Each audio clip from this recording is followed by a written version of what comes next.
जय हिंद जय बिहार। आज बढ़ते हुए बाह्य आडंबरों में और दिखावा में सभी लोग ये भूल जा रहे हैं कि क्या है और क्या नहीं है। जो सच्चाई है उसे मानने से भी इनकार करते हैं। आइए इसी पर हम एक बहस छेड़े हैं, ईश्वर या अल्लाह है या नहीं।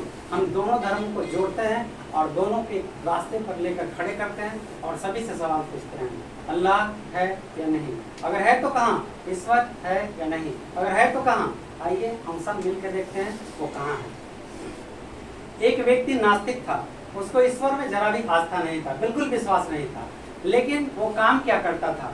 तो आपका कर्म भी आपके धर्म से जोड़ता है। आप क्या काम करते हैं?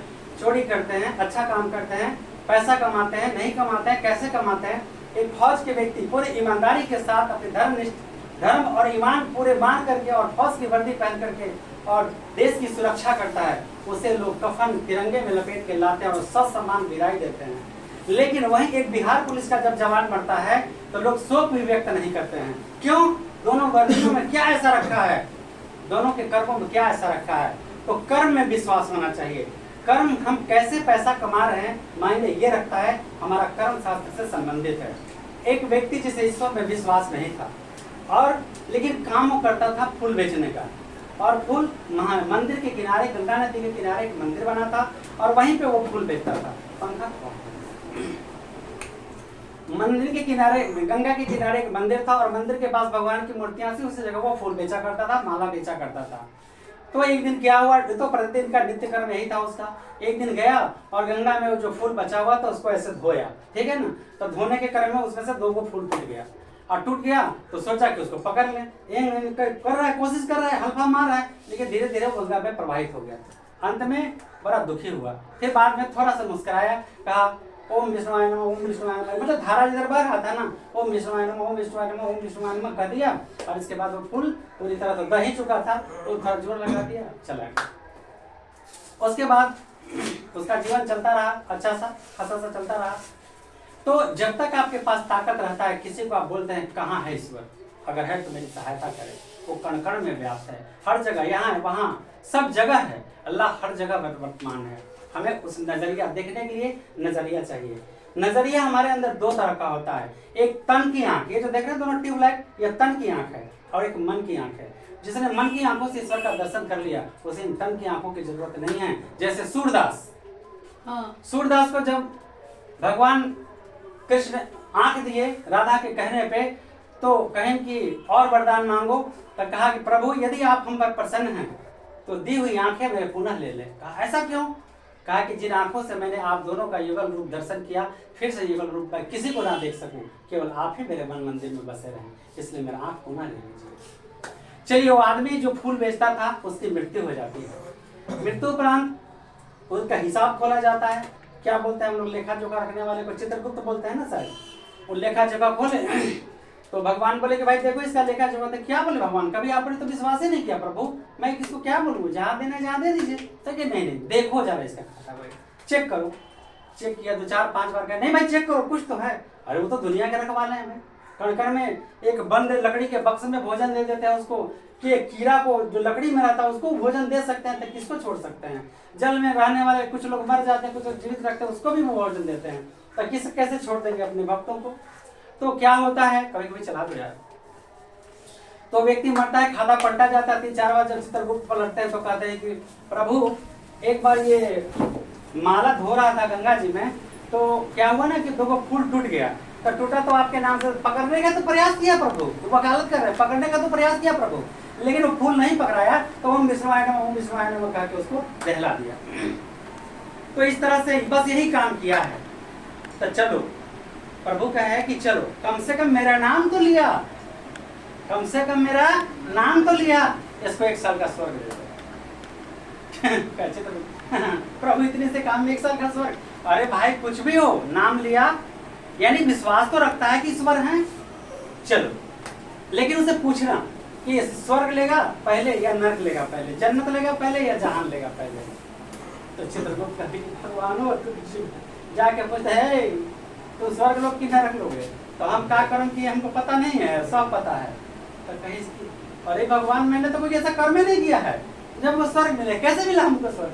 तो वही बताया कि ऐसा ऐसा तूने काम किया था ना, इसलिए तुमको स्वर्ग मिला 1 साल का। दोनों में पहले क्यों लोग भी तो स्वतंत्र हो, कहा कि तो हमारा छोड़ दीजिए, एक दिन टाइम दीजिए, हम कल है आपको बताएंगे। कहा कि ठीक है। तो बूढ़ा बुजुर्ग का बात मानना चाहिए। तो उसमें एक विद्वान ब्राह्मण था, जैसे कैसे फौज वाले लोग आते हैं ना कहीं ट्रांसफर होकर, तो उनको आरपी सेक्शन में रखा जाता है, मतलब रिजर्व कोटा में रखा जाता है, फिर उनको यूनिट में ट्रांसफर कर दिया जाता है। तो उसी तरह से आत्मा जब जाता है उस लोक में तो रिजर्व कोटा में रहता है, फिर उसको आत्मा को ट्रांसफर कर दिया जाता है। तो एक बूढ़ा था उसी में रिजर्व कोटे में मरा हुआ बूढ़ा आया था आत्मा, फिर आके देखो भाई, जैसे किसी को सलाह देना गलत बात नहीं है, तब बुरा सोचा तो मूर्ख है। फिर भी सोचा कि चलो भाई, हम जानते हैं कि तुम तो मेरा बात मानोगे नहीं, क्योंकि कभी किसी का तुमने बात नहीं माना है। अगर मेरी बात मानते हो तब तुम पहले स्वर्ग ले लो, अब बाद में नरक झेल लेना। ए बुढ़ा चुप रहने, पहले हम स्वर्ग में ऐश करम, पहले नरक झेलम, बाद में स्वर्ग में ऐश करम। ओकरा का तो मन में आया, बातें बात की गुरुआ अपना मन से सलाह दिया है, जरूर इसके पास अनुभव होगा। करो कि चित्रगुप्त आए तो कह दिए भाई पहले हम स्वर्ग लेंगे। चित्रगुप्त कहा कि बुढ़ के दिमाग में बात कैसे आया कि पहले स्वर्ग लेंगे? कहा ये बुढ़वा के कमाल है, क्योंकि विद्वान पंडित है। उसके बाद 1 साल का उसको स्वर्ग मिला। तो स्वर्ग मिला तो स्वर्ग में काम क्या था, मंदिर के चारों तरफ फूल को पानी देना था उसको। मंदिर में जितने फूल लगे थे उसको फूल में पानी पटाना था, ये 1 साल का काम था।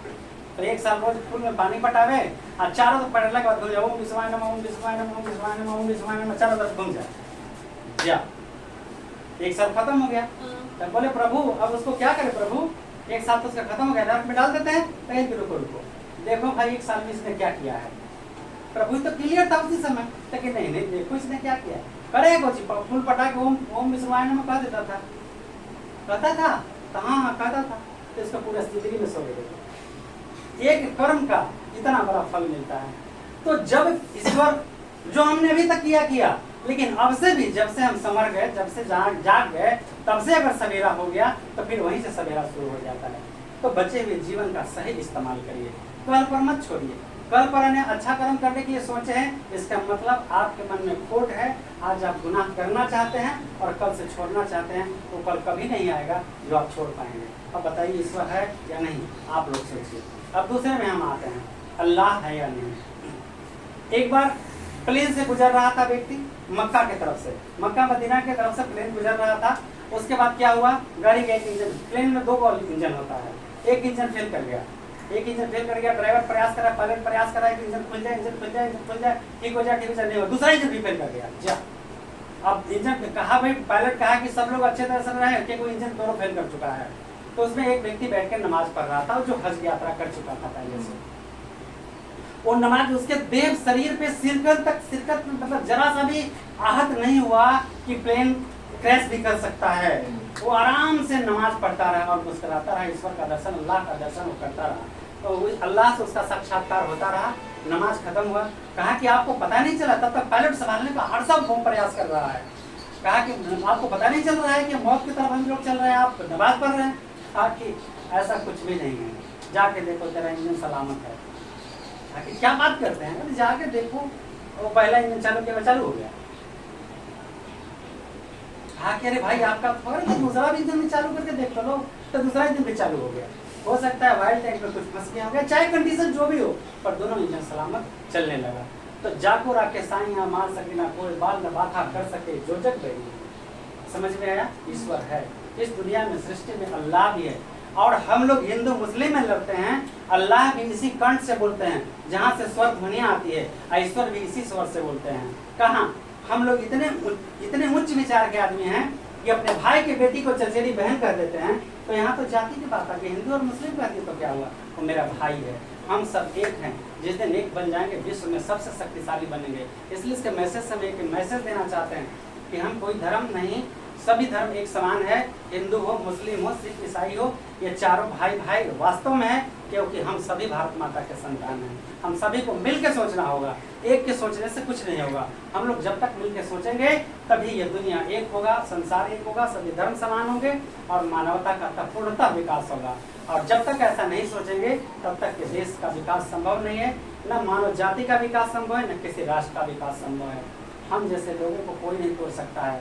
चंद मिनट के एक नेता, जाहिल गंवार नेता जो बन जाता है, थोड़ा सा पढ़ लिख के हमें समझा देता है और हम मेरे पास ज्ञान रहते हुए हम उसे नहीं समझा पाते, ये तो हमारी मूर्खता है। जैसे एक गुंडा पूरे इलाके को हिला देता है, जबकि एक पंच उसे सहने की ताकत नहीं है। अगर एक आदमी एक पंच मारे तो जमीन पर खत्म हो जाएगा वो, और पूरा दुनिया शांत हो जाएगा। उसी तरह से हमारे अंदर के ऐसे दुर्व्यवहार को मारने की जरूरत है। ईश्वर सभी जगह विराजमान है, हम में, तुम में, खरे खंड में, सब में व्यापक राम। जय हिंद, जय बिहार। बहुत सारी शुभकामनाएं आप सभी को।